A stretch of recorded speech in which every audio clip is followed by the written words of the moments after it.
앞서 보신 바와 같이 여름 휴가철을 앞두고 단기 선교 여행을 준비하는 교회가 많은데요.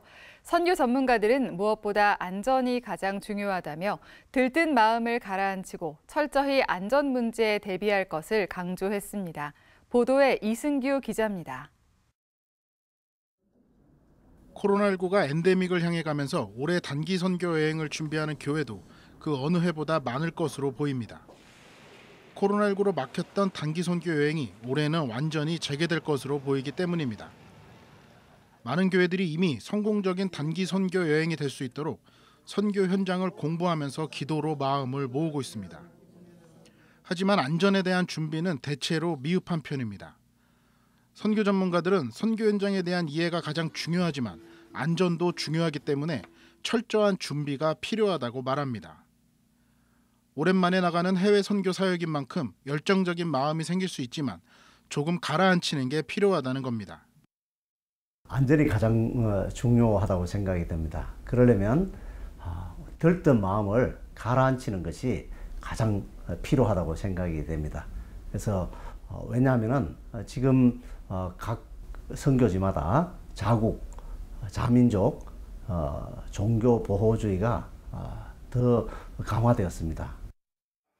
출발하기 전에는 외교부와 한국위기관리재단 등을 통해 선교 현지의 여행경보 제도 등을 살펴야 되고 예기치 못한 상황이 생겼을 때 현지 대사관이나 영사의 도움을 받을 수 있도록 연락처를 미리 알고 가는 건 기본입니다. 한국위기관리재단 조동업 대표는 코로나19 이전과 이후로 바뀐 것이 생각보다 많다며 조금 더 철저한 준비가 필요하다고 말했습니다. 지금 우리가 생각하는 것보다 코로나 이후에 많은 것들이 바뀌었습니다. 긴장이 풀어질 수도 있고 또 이전과 동일하게 이 정도면 괜찮겠지 그런 생각을 하다가 또 사고를 겪을 수 있기 때문에 특히 기후위기 시대 예상치 못한 자연재해는 언제 어디서나 발생할 수 있기 때문에 기후변화 등에 민감해야 합니다.